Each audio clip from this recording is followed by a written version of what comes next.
The glass on Victoria's office wasn't just soundproof, it was ego-proof. Or at least, that's what she thought. I stood there, waiting for her to look up from her monitor, feeling like a glitch in her perfectly optimized system. My shirt was sticking to my back despite the aggressive AC. 3 months on the Meridian deal, and I hadn't slept more than 4 hours a night since the LOI was signed. Ethan, sit, she said, not looking up. She clicked her pen. Once, twice. The third click was her signature move before dropping a bomb. We need to talk about Meridian. I pulled the chair out, the leather squeaking like a complaint. Talk? Torai, I've got the LBO models finalized. The due diligence reports are on your desk. We're 3 days from closing. If this is about the indemnification clause, I told legal to, which is exactly why Julian needs to take the lead now. She cut in, finally meeting my eyes. They were the color of a storm cloud over the East River, cold, gray, and moving fast. She leaned back, steepling her fingers. The faint scent of Julian's cologne, something French and obnoxiously expensive, lingered on her blazer. You're too close to this. You always get sentimental when the numbers involve real people. I blinked. Sentimental? I built those models from scratch. Julian doesn't know a DCF from a doorstop. He's been here. What? 6 months? All he does is talk about synergies and disrupting the legacy infrastructure. He hasn't done a single sensitivity analysis. He knows how to win. Ethan, she snapped. Her tone wasn't loud, but it had that razor-sharp edge that could flay a junior analyst alive. You know how to keep the peace. And right now, this company needs a winner, not a house husband playing spreadsheet jockey. The word hit me harder than I expected. House husband. I'd given up the fast track at KPMG to help her build Ethelred Dynamics from a Series B startup to a billion-dollar player. I'd handled the grunt work, the regulatory headaches, the late-night filings so she could schmooze with VCs on the Upper East Side. And this was my thanks. A winner? I kept my voice level, even though my jaw was tight enough to crack a molar. Torai, the Meridian acquisition is a powder keg. If Julian screws up the working capital adjustments, we're looking at an 8-figure post-closing adjustment. Is that what you want? A win that bankrupts us? She waved a hand, dismissing the math like it was a fly buzzing around her single origin pour-over. Julian has a better rapport with the sellers. They like his energy. Yours is too dry, too accountant. We need someone who can sell the vision, not just count the beans. Sell the vision? I laughed, but there was no humor in it. The sellers aren't buying a vision. They're selling their life's work. They want to know if the earnout is structured fairly. They want to know if we're going to gut their RD team in 6 months. Julian's energy is going to look like a used car sales pitch the second they ask about the clawback provisions. Victoria sighed, the kind of sigh that said I was exhausting her limited patience. She swiveled her monitor toward me. On the screen was an email draft. The subject line, Meridian Leadership Transition. It's done. Ethan, I informed the board this morning. Julian is lead on Meridian effective immediately. You'll transition support duties, internal synergy, calendar management, stakeholder communications. Think of it as optimizing our household resources. I stared at the email. My name wasn't even CC'd. It was like I'd already been deleted from the org chart. Internal synergy? You mean I'm your assistant now? Is that what you're saying? I'm saying your role as my husband creates a conflict of interest in high-stakes negotiations, she said, her voice dropping to that icy calm tone she used before firing someone. The board agrees. It's better this way. Cleaner. No distractions. No distractions. I repeated, except for the one you're sleeping with. Her expression didn't change, but her knuckles whitened on the armrest. Watch yourself. Ethan, or what? You revoke my parking pass? Oh, wait. You already reassigned that to Julian last week. I stood up. The chair screeched louder this time. Fine. You want Julian to sink the deal? Be my guest. But when the SEC starts asking questions about the asset valuations, he's about to botch. Don't come crying to me about sentimentality. I turned to leave, but her voice stopped me at the door. Ethan, I looked back. Don't make this a thing, she said, already turning back to her screen. We have a mixer tonight. 6:30? Don't be late. And try to smile. You look like you're at a funeral. I didn't bother responding. I walked out her office, past the rows of glass desks where my team sat. Sarah from accounting caught my eye and quickly looked away, pretending to type frantically. A few of the analysts were huddled near the espresso machine, whispering. One of them, a kid named Kevin who I'd mentored for months, actually had the gall to give me a sympathetic half-smile before scurrying off. Pathetic, I headed for the conference room where Julian was holding court. Through the glass, I saw him clicking through my slides, my fucking slides, with the confidence of a guy who'd never actually had to defend a model to a skeptical CFO. So, as I conceptualized here in phase 2, Julian was saying, gesturing at the screen with a silver Mont Blanc pen he definitely couldn't afford on his salary. We leverage the debt market to optimize the cap structure. It's about being aggressive, right? Taking calculated risks. Ethan's version was conservative, too safe. I tightened up the ratios, pushed the EBITDA multiples higher, much more reflective of our alpha mindset. I stepped into the room. The chatter died instantly. Julian looked up, his perfect teeth flashing in a grin that didn't reach his eyes. Ah, Ethan, just walking through the numbers with the team. Great work on the foundational stuff. Man, really gave me a solid base to build from. Foundational stuff. He copied my formulas, bumped up the growth projections by 20%, and was now presenting it as an aggressive strategy. The audacity was almost impressive. Conceptualized? I said, leaning against the doorframe. My voice was quiet, but it cut through the silence. Julian, I stayed up until 4 a.m. building that leverage model. Every variable, every assumption, it's mine. The only thing you conceptualized was how to take credit for it, without understanding the first thing about the underlying assumptions. Julian's grin faltered. He looked around the room, then back at me. Easy, buddy. We're all on the same team here. Just highlighting the iterative process. You know, collaboration is key. Collaboration? Sarah had slipped into the room behind me. She spoke up, her voice barely above a whisper. Dude, don't. Shilking you before dessert. I ignored her. I looked at Julian. Really looked at him. The fake tan. The overly gelled hair. The way he stood with his shoulders thrown back like he was posing for a LinkedIn profile pic. He was a caricature of a tech bro. And Victoria had fallen for it because it reflected the image she wanted for herself. Young, brash, untouchable, iterative process. I repeated, stepping closer to the table. Right. Tell me, Julian, what's the debt service coverage ratio in year 3 of your optimized model? And don't look at the slide. Tell me. He blinked. It's healthy. Above covenant. Above covenant. I echoed. And if interest rates bump another 50 basis points, what happens to your aggressive leverage then? Do you even know what a coverage ratio is? Or did you just highlight the cells green because it looked good? The room was dead silent. Julian's face flushed a deep red. He opened his mouth, closed it, then forced a laugh. See? This is why Tori wanted me to lead. Ethan gets stuck in the weeds. Me? I see the big picture. The details? They work themselves out. They work themselves out. I said flatly, until they don't.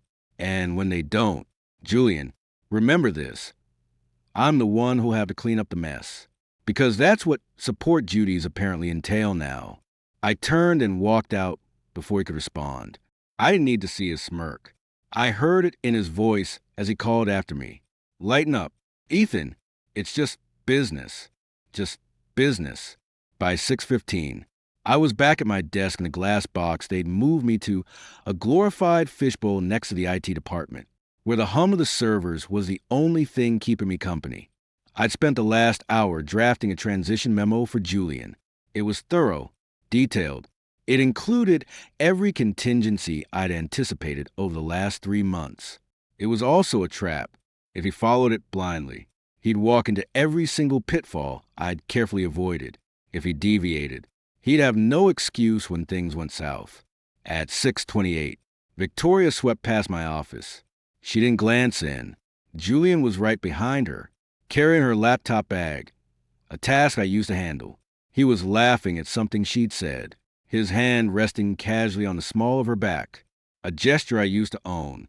And then I told the guys at Vulcan that we're not just acquiring Meridian, Julian was saying, his voice carrying down the hall. We're acquiring their market share, their talent, their future. It's about dominance. Torai, you feel me? Victoria laughed, a low, throaty sound I hadn't heard directed at me in years. I do feel you. Jules, that's why you're on this. Ethan would have negotiated a discount. You? You're negotiating a dynasty. Dynasty. Right. I didn't go to the mixer. I watched them leave from my window. Julian holding the elevator door for Victoria like some fucked up parody of chivalry. I waited until the lobby cleared, then grabbed my coat and left through the service entrance. The wind off the Hudson was brutal, cutting through my suit jacket like it wasn't even there. I walked. I didn't know where. Just away. When I finally got to the Tribeca penthouse, it was pushing 10 p.m. The place was a mausoleum, all white marble and chrome, exactly like Victoria had designed it. No Gordons, no soul, just a showroom for her success. I tossed my keys on the console table and froze. There, draped over the arm of the ivory sofa, was a jacket, a man's jacket, charcoal gray, tailored, expensive, definitely not mine. I picked it up. The lining was monogrammed J.V., Julian's jacket. A receipt fell out of the pocket. I unfolded it. Bergdorf Goodman, dated Saturday, the day Victoria had told me she was in Boston for a board retreat. The item? A custom-tailored suit. $4. $200, paid in full. I walked to the bar and poured myself 3 fingers of Macallan. I didn't drink it. I just held the glass, staring at the city lights through the floor-to-ceiling windows. My reflection looked back at me, tired, rumpled, invisible. My phone buzzed. A notification from Instagram. Julian had posted a new story. I tapped it. It was a photo from the mixer. Victoria was in it, laughing, her head tilted toward Julian's shoulder. She was wearing a deep blue silk blouse, the same one I'd seen her in that morning. The caption read, "Closing deals and opening bottles. Hashtag Ethel Red Life, hashtag Power Couple. Power Couple." I stared at the screen until it went dark. Then I looked back at my reflection.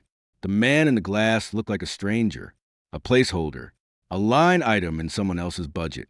I wasn't angry. Not yet. Anger was emotional, sentimental.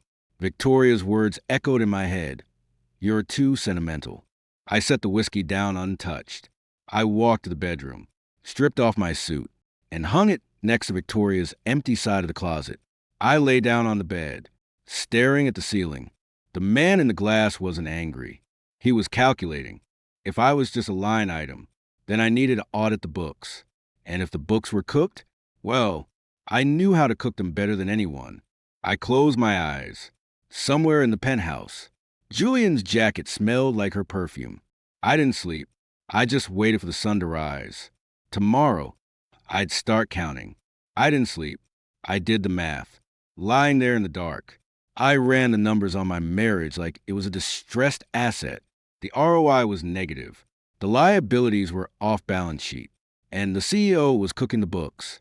By the time the skyline started turning from charcoal to ash gray, I'd moved on from grief to gap analysis. Victoria came home at 6:17 a.m. I heard the elevator chime, the private one that opens directly into the foyer.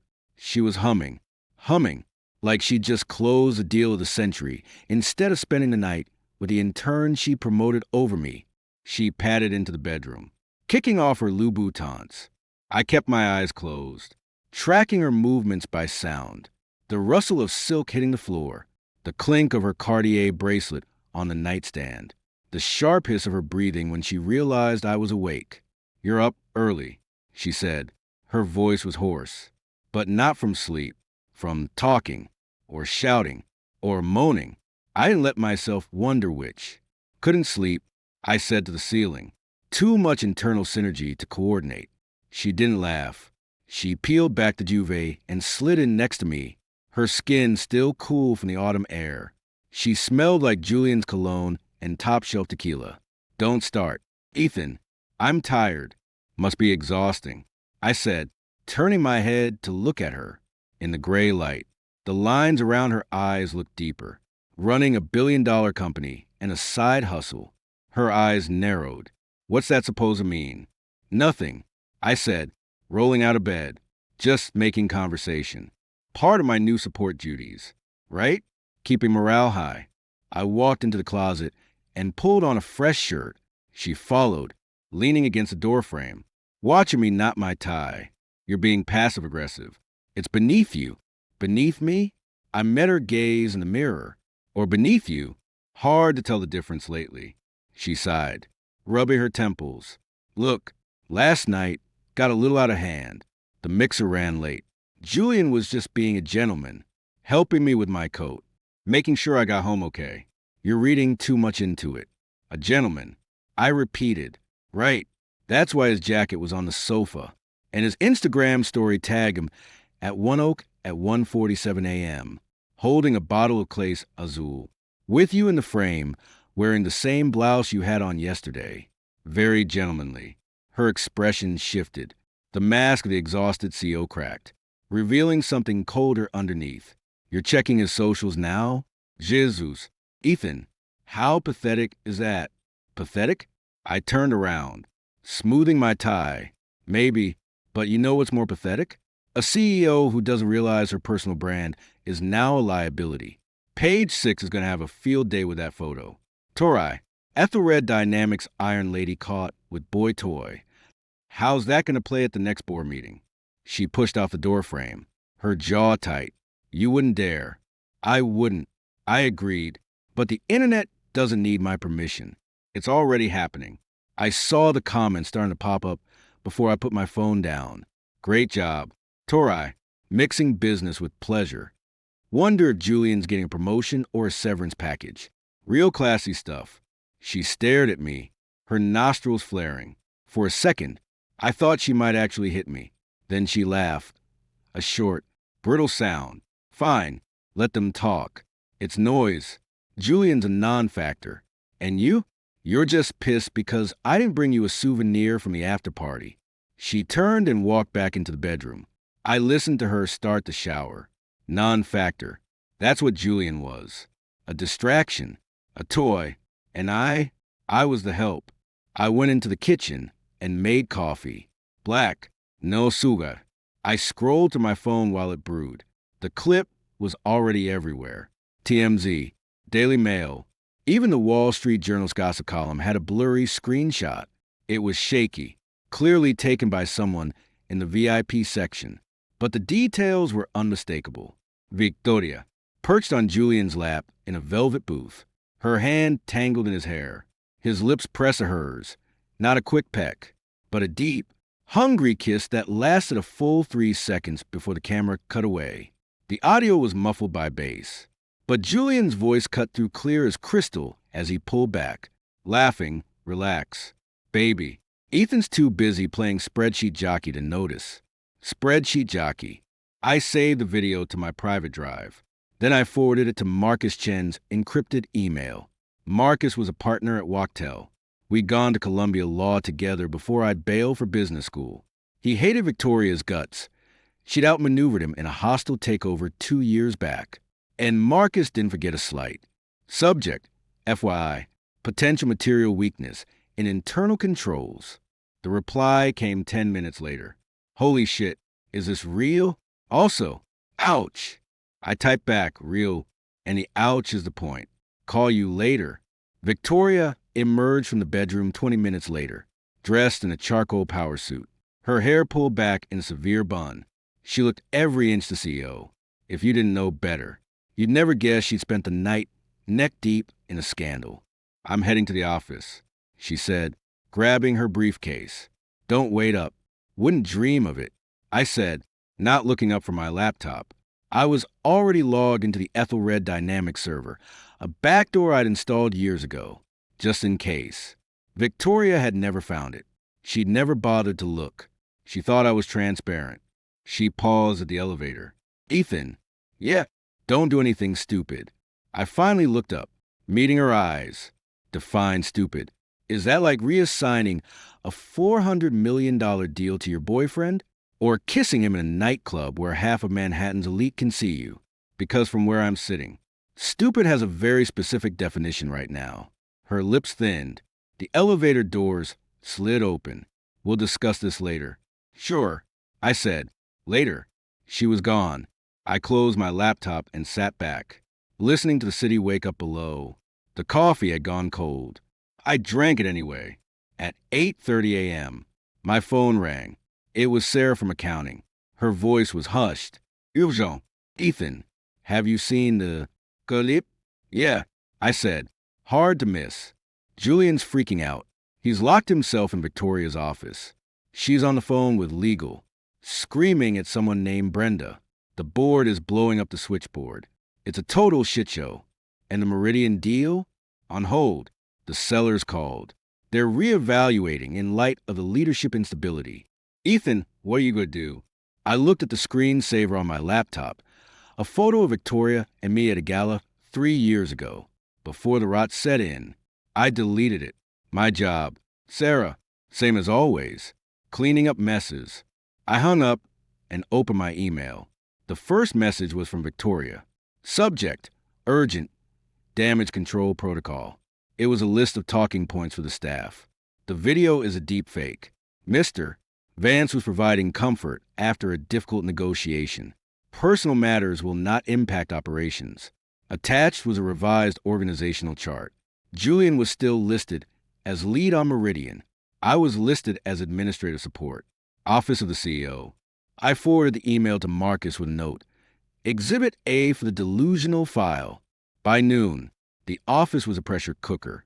I stayed in my glass box, fielding calls from reporters, deflecting questions from junior analysts, and quietly downloading every file related to Meridian onto an encrypted external drive.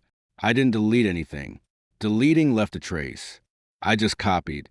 Documentation. Proof. At 2:15 p.m., Victoria stormed into my office.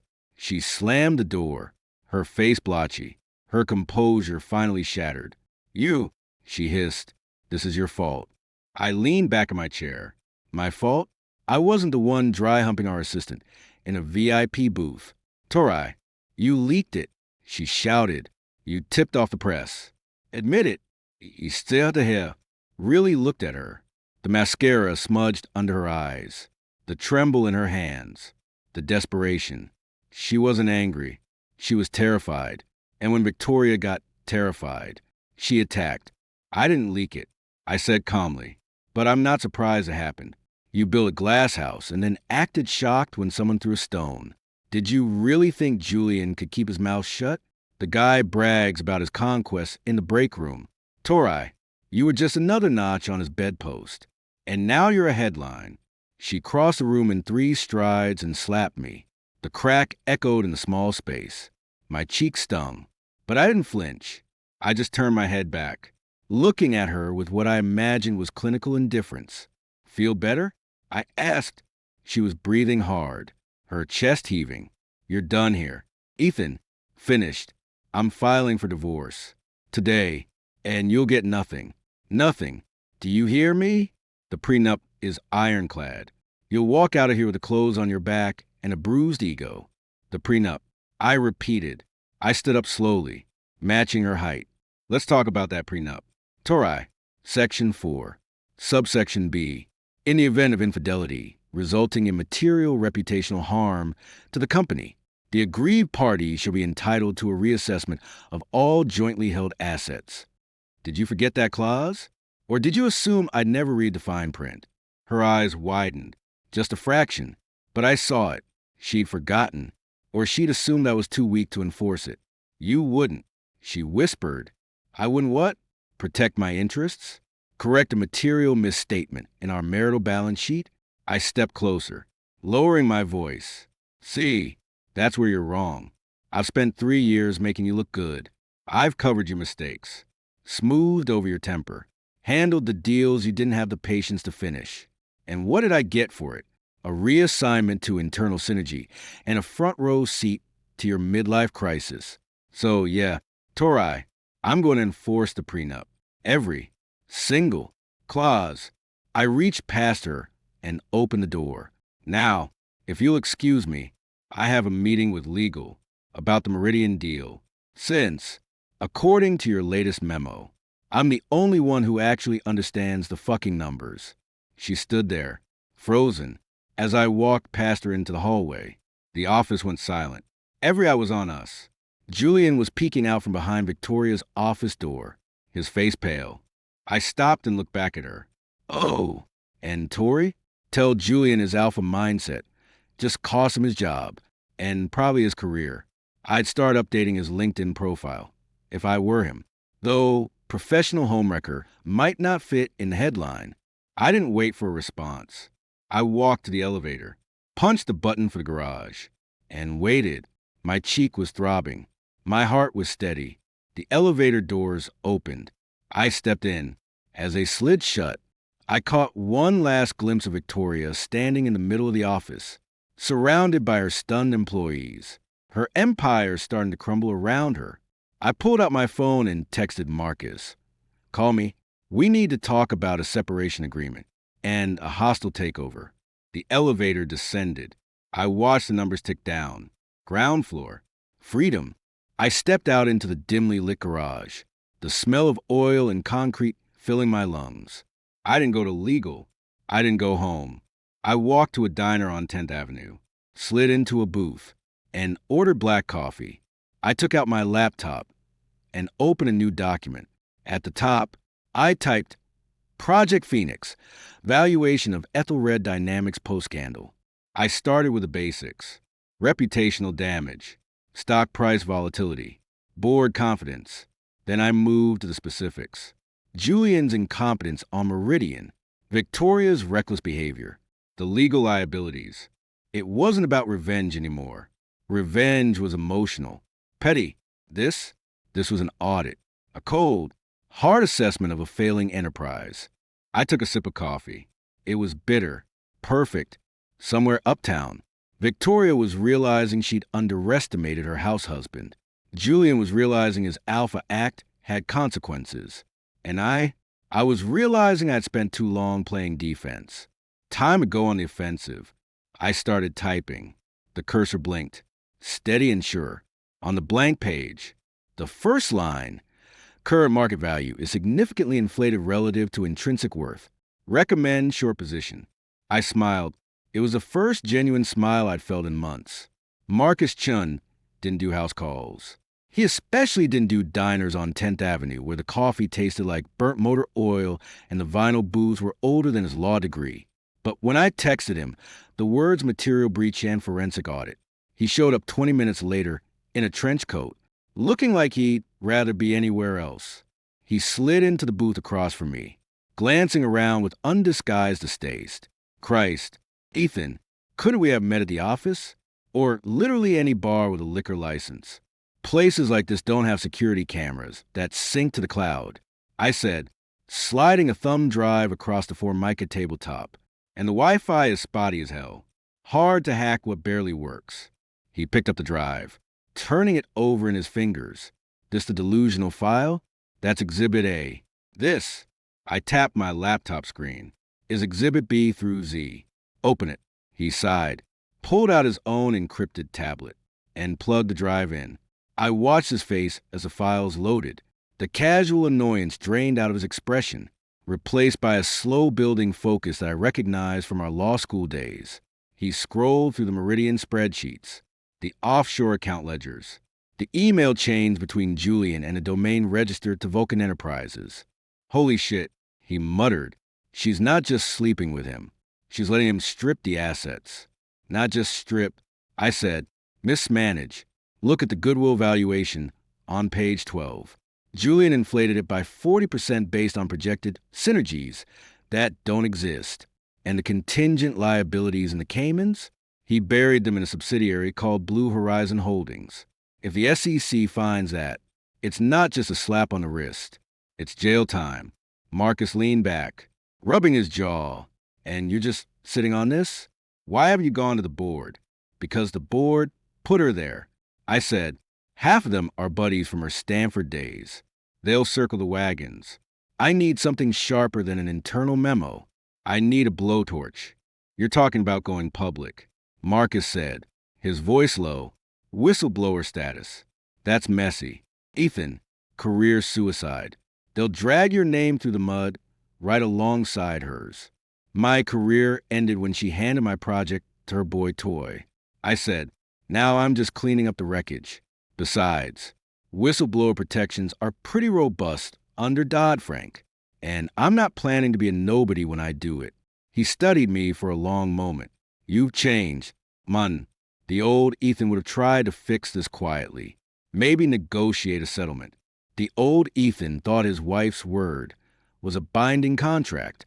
I said, the new one knows a contract is only as good as the penalties for breach. And Tori's about to pay a very steep penalty.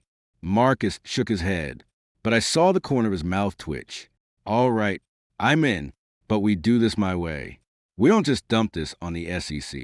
We give it to Liz Harper at the Journal first.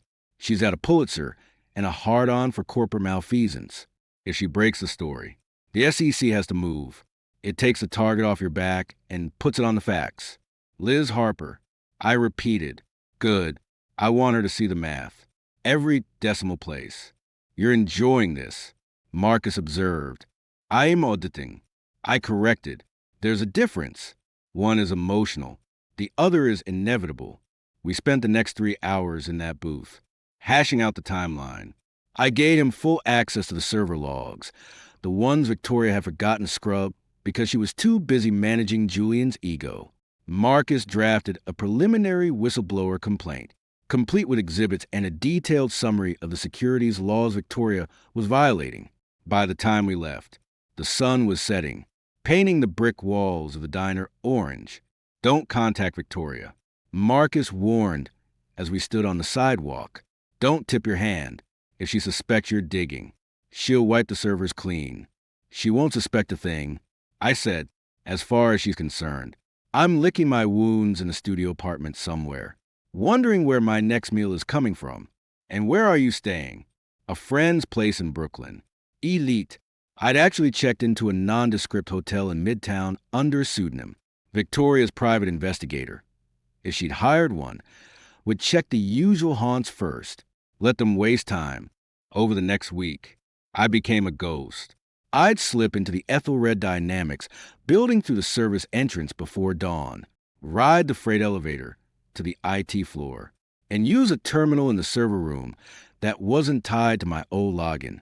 Victoria had revoked my official access, but she'd forgotten about the physical layers. She always did underestimate the infrastructure. I focused on Julian's digital footprint. The guy was a walking security risk. He used the same password, Jvance1989, for everything. His work email, his personal Dropbox, even the admin portal for the Meridian data room. Arrogance, not ignorance. He thought he was untouchable. I found the real gold mine in his deleted files. He'd tried to wipe a folder labeled Vulcan_ops, but the overwrite was sloppy. I recovered emails discussing technology transfer and post-acquisition incentives. Julian wasn't just leaking data. He was negotiating a job offer with Ethelred's biggest competitor, using the Meridian deal as a bargaining chip. And Victoria's replies, always via a private Proton Mail account, were careful, but they didn't explicitly shut him down. Plausible deniability, her specialty. One afternoon, I caught a break. Julian left his workstation unlocked while he went to grab a matcha latte from the lobby cafe. I plugged in a USB drive, copying the entire contents of his Vulcan_ops folder in under 90 seconds. As I ejected the drive, I heard footsteps. I melted into the shadows near the server racks, watching as Julian returned. Oblivious, he sat down, clicked through his files, and frowned. Hey, Sarah, he called out, loud enough to carry. Did you touch my computer? Sarah's voice floated back from the accounting bullpen. Nope. Been on a call with legal all morning. Why? Nothing. Julian muttered. Thought I'd lost a file. Must be tripping. I waited until he was deep in a call with someone named Brett at Vulcan before slipping out. I didn't go back to the hotel. I went to a 24-hour FedEx office on 8th Avenue and printed every email, every ledger entry, every incriminating screenshot. I bound them in plain manila folders. 3 copies. One for Marcus, one for Liz Harper, one for me. Physical evidence was harder to dispute, even in a digital age. That night, I met Marcus in a parking garage in Jersey City. Neutral ground. He flipped through the folders under the dim fluorescent lights, his whistle getting lower with each page. "This is worse than I thought," he said. "She's not just bending the rules. She's torching them. Insider trading, obstruction of justice, conspiracy to commit securities fraud. Ethan, if half of this is true, she's looking at a decade minimum. It's all true," I said, "and it's all documented. The question is, when do we pull the trigger?" Liz Harper wants to sit on it until Sunday night. Marcus said, "Drop it online when the markets are closed. Maximize the impact. Minimize the chance of a preemptive injunction." Sunday, I repeated. 3 days. Victoria's got the Meridian closing dinner on Friday. She'll be celebrating. Overconfident. Exactly. By Sunday night, her world will be on fire, and she won't have a clue who struck the match. I nodded. It felt right. Impersonal. Strategic. I wasn't burning her down. I was exposing the structural flaws she'd ignored. The market would do the rest. On Friday, I watched the closing dinner from a bar across the street. I saw Victoria arrive in a limo, Julian right behind her, both of them beaming for the cameras. I saw the sellers, 2 elderly brothers who'd built Meridian from a garage startup, shaking Victoria's hand, trusting her with their legacy. I saw Julian whispering in her ear, his hand on her waist, and I felt nothing. No rage, no jealousy, just a clinical detachment, like watching a patient flatline on the operating table. My phone buzzed. A text from an unknown number. "Enjoying the show. Spreadsheet jockey Julian." He'd seen me through the window. I didn't reply. I just set the phone down and finished my drink. Saturday, I stayed in the hotel, refining the data. I cross-referenced the Cayman Islands registry with the Meridian acquisition docs, tracing the flow of funds until I hit a dead end, a numbered account in Zurich. But it was enough. Enough to raise questions. Enough to trigger an investigation. Sunday evening, I sat in the hotel room, laptop open, watching the clock. 11:45 p.m. Marcus texted, "Green light. Harper's hitting send at midnight." I refreshed the Wall Street Journal website. At exactly 12 a.m., the headline appeared, "Ethelred Dynamics under scrutiny for alleged securities fraud in Meridian acquisition." Below it, Liz Harper's byline. The story was meticulous. It cited sources familiar with the matter and documents reviewed by the Journal. It detailed the inflated goodwill, the offshore liabilities, and the suspicious data transfers to Vulcan Enterprises. It mentioned Julian Vance by name. It mentioned Victoria Sterling by name. Within minutes, the financial Twitterverse exploded. CNBC broke into its overnight programming. Bloomberg terminals lit up with red flags. Ethelred Dynamics after-hours trading volume surged, the stock price plummeting in real time. I didn't feel triumphant. I felt validated. The numbers didn't lie. I'd simply shown them to the world. At 12:17 a.m., my burner phone rang. A known number. I answered. "You."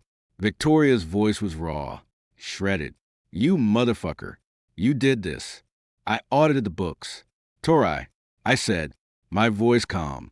"The numbers didn't add up. They still don't. I'll ruin you. I'll sue you for every cent you have. You'll what? File a defamation suit based on documented evidence? Good luck with that. The SEC will be at your door before sunrise. Julian's already lawyered up. Last I heard, he's flipping on you to save his own skin. Smart move on his part. Stupid of you to trust him." She let out a choked sob. "Why? Ethan? Why destroy us?" "I didn't destroy anything."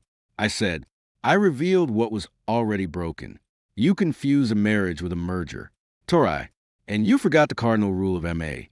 If the target is toxic, you walk away. Or in this case, You short the stock. I hung up. I blocked the number. I closed the laptop. Outside, the city was still awake, oblivious to the tectonic shift that had just occurred in a midtown skyscraper. But I knew, and soon, everyone would know. I lay back on the stiff hotel pillows, staring at the water stains on the ceiling. The ghost was gone. The auditor remained. Tomorrow, Ide Cole Marcus. Tomorrow, I'd start preparing for the SEC deposition. Tomorrow, I'd begin the process of reclaiming my name, my career, my life.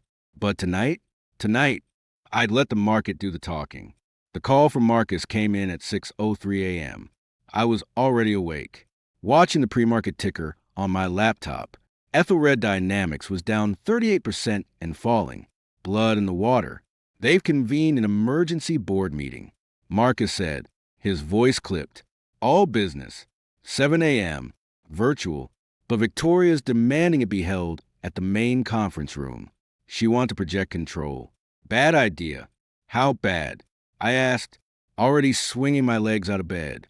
The audit committee is in full panic mode. The SEC just issued a formal inquiry. The U.S. Attorney's Office of the Southern District is circling. Victoria's law firm, Skadden, is already trying to distance themselves.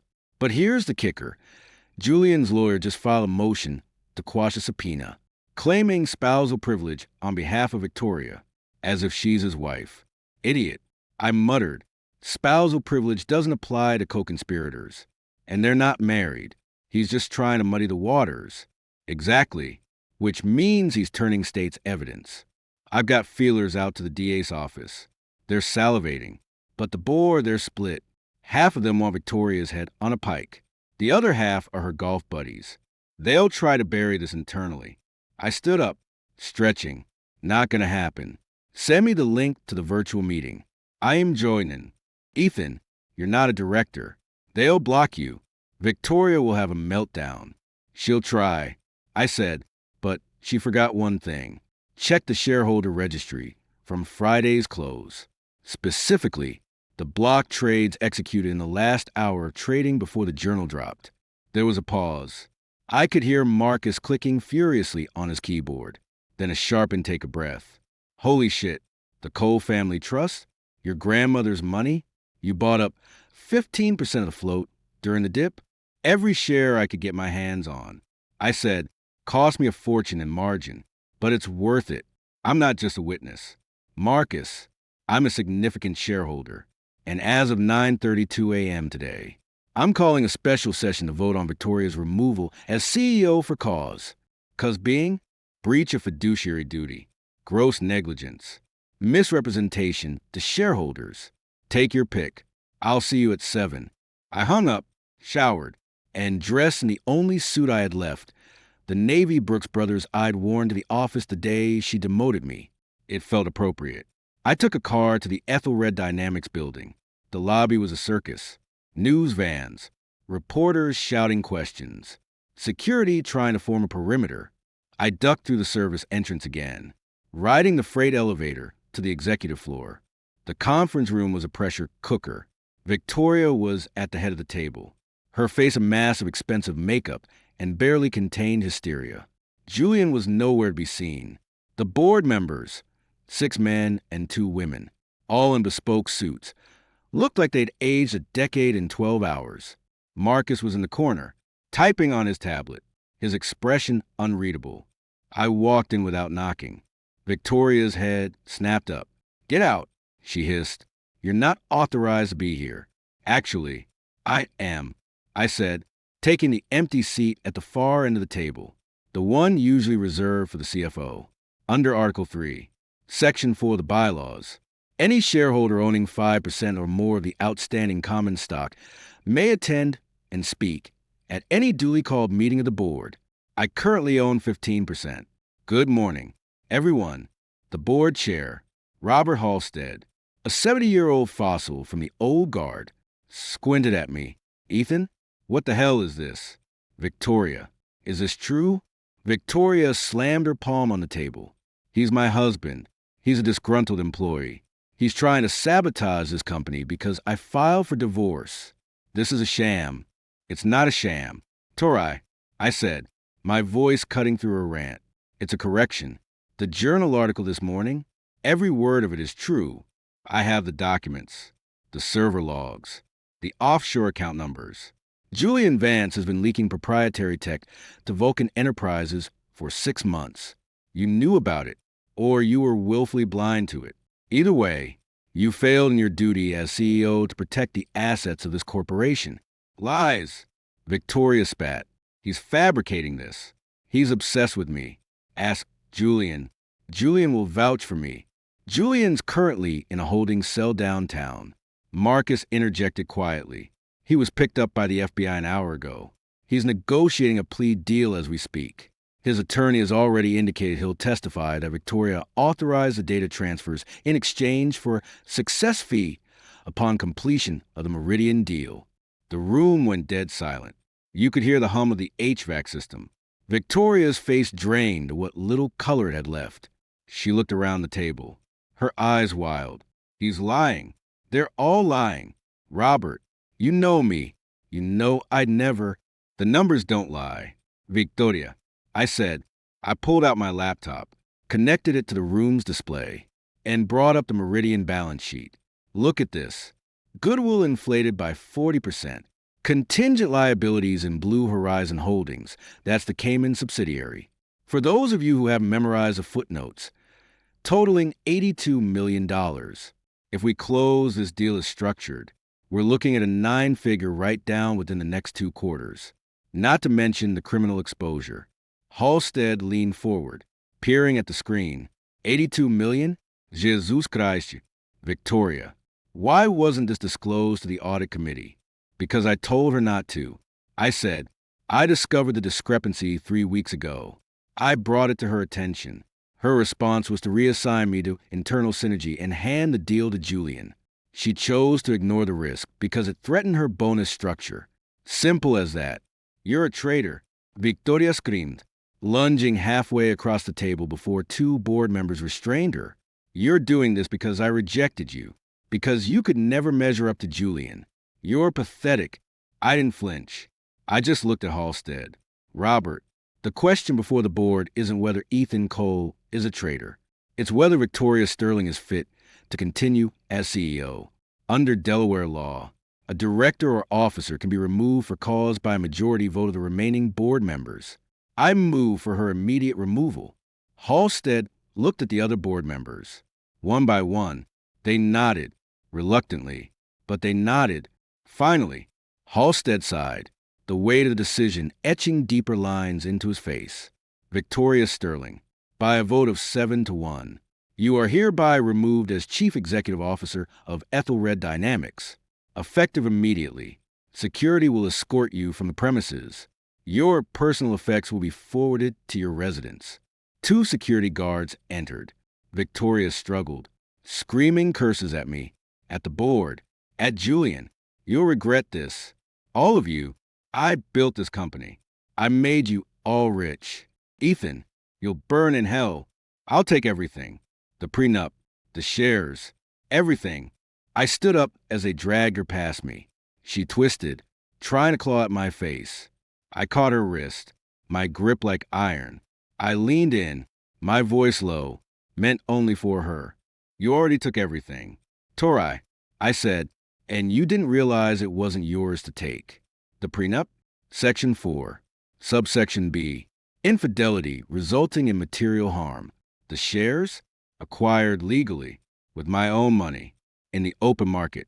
You're not leaving with a dime. You're leaving with felony indictment and a prison sentence. Enjoy the view from the defendant's table. I released her. She stumbled, sobbing, as the guards hauled her out. The conference room door slammed shut. Silence descended again, heavier this time.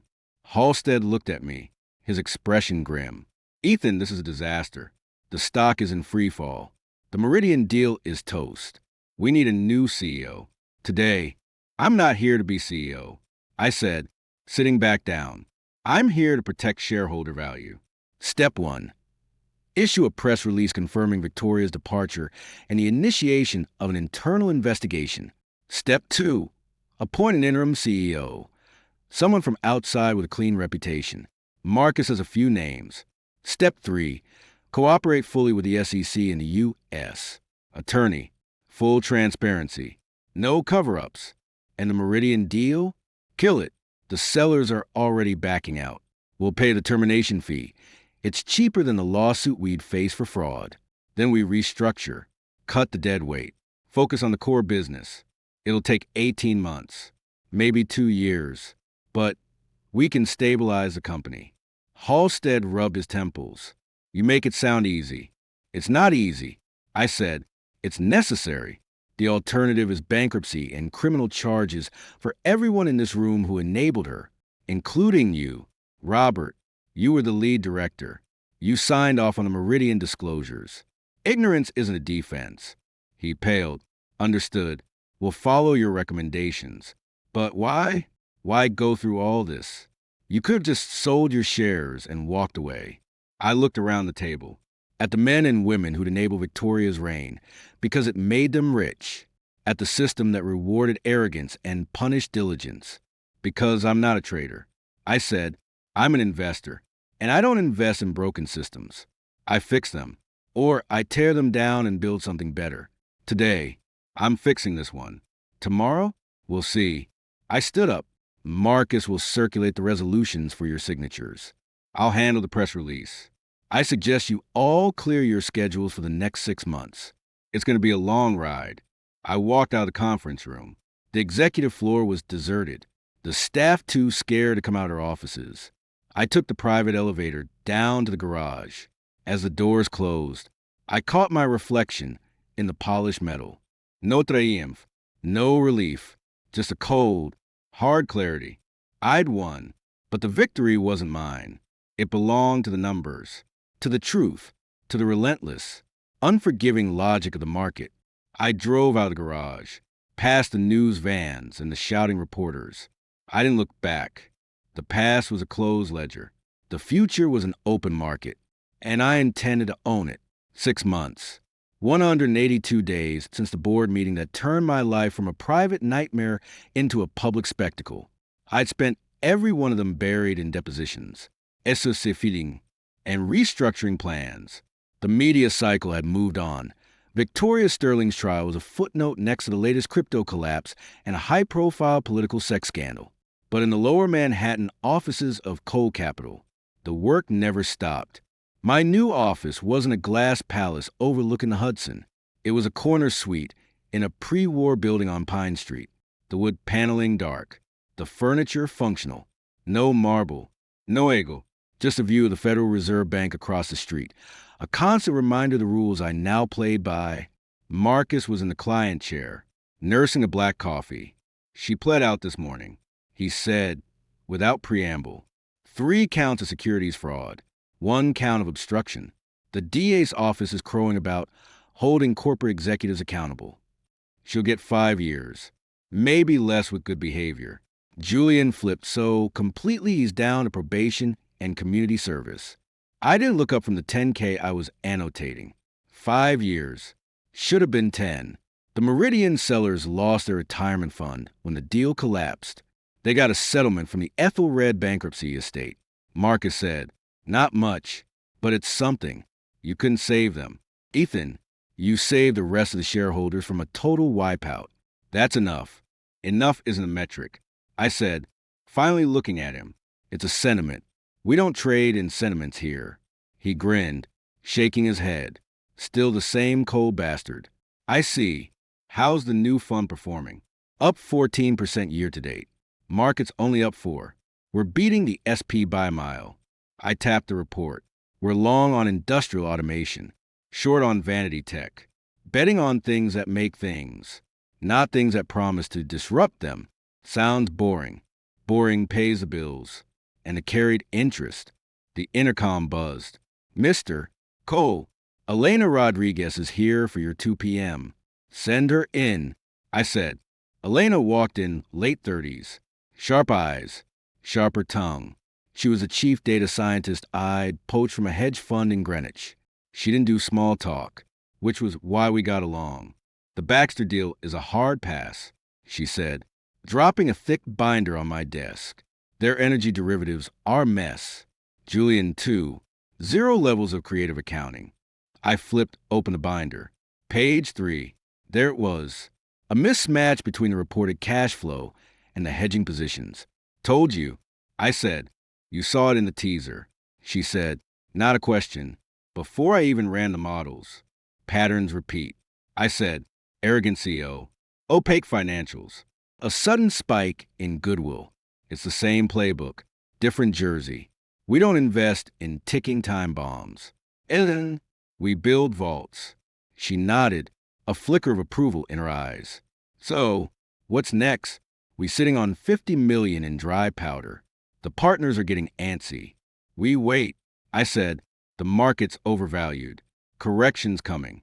When it hits, we buy the pieces that are actually worth something. Companies with real IP, real margins, and CEOs who don't sleep with their assistants. Marcus choked on his coffee. Elena actually cracked a smile. Speaking of which, Marcus said, wiping his mouth, the divorce is final. Judge threw out the prenup entirely. Victoria's conviction constituted a material adverse effect on the marital estate. You got the Tribeca place, the Hampton house, and 60% of the liquid assets. She's at a prison bunk and a court-appointed lawyer. I felt nothing. No satisfaction. No viternis. Just a line item resolved. The properties are on the market. Proceeds go into the fund. Diversify the holdings. You're not keeping the penthouse? Elena asked. I wouldn't live there if you paid me. I said, too many ghosts. Too much bad data. She nodded, understanding. So, what's the play for the next quarter? Just sit on cash? No, I said, pulling up a different screen. We're launching a new vertical. Forensic accounting services for middle market PE firms. Help them spot the rot before they sign the LOI. Turn my greatest hits into a subscription model. Marcus raised an eyebrow.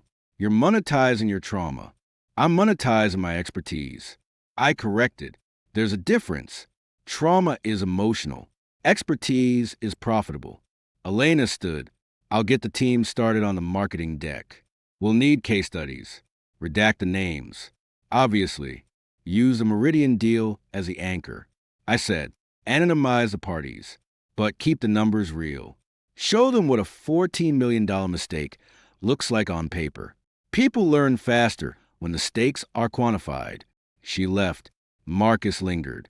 You know, most people would have quit, gone to a beach, disappeared. Most people mistake a setback for a failure. I said, I mistook a marriage for a partnership. Different error. Same result. I'm not repeating it. And the dating scene? He asked, a sly look on his face. Elena's smart. Driven. She doesn't seem to mind your whole vibe. Elena's a partner, not a prospect. I said, we respect each other's models. That's the only relationship I'm interested in cultivating right now. He held up his hands in surrender. Fair enough. Just saying. You're not a monk. You're allowed to have a life outside of compound annual growth rates. I have a life. I said, it's just not the one Victoria wrote for me. It's one I built, brick by brick, audit by audit. He left after that. I sat alone in the quiet, the only sound a rhythmic click of the keyboard as I finalized a forensic audit framework. My phone buzzed. A news alert. Victoria Sterling sentenced to 5 years in federal prison. I read the headline, deleted the notification, turned back to my screen. Later, Elena and I walked to a late lunch at a spot on Stone Street. Nodo Sebastian's. No pretense. Just a beer and a burger. We talked about factor models and data latency. Normal stuff. Professional stuff. As we walked back, she asked, you ever think about what you'd be doing if none of this happened? If Victoria had just stayed in her lane? I thought about it. The old Ethan. The one who'd stayed up until 4 a.m. building models for a woman who'd never appreciate them. The one who'd measured his worth by her approval. No, I said, because if none of this happened, I'd still be that guy. The one who thinks loyalty is a substitute for performance. The one who doesn't realize the floor is lava until he's already sinking. I'm not that guy anymore. She nodded. Good. He was an idiot. I smiled. It felt natural. Yeah, he was. We reached the office building. I held the door for her. Inside, the world was numbers, patterns, and probabilities. Clean, predictable, true. I didn't need revenge. I didn't need closure. I had a balance sheet that balanced, a fund that performed, and a future that was mine alone to calculate. The past was a closed ledger. The present was the profitable quarter. And the future? The future was an open market. And I was just getting started.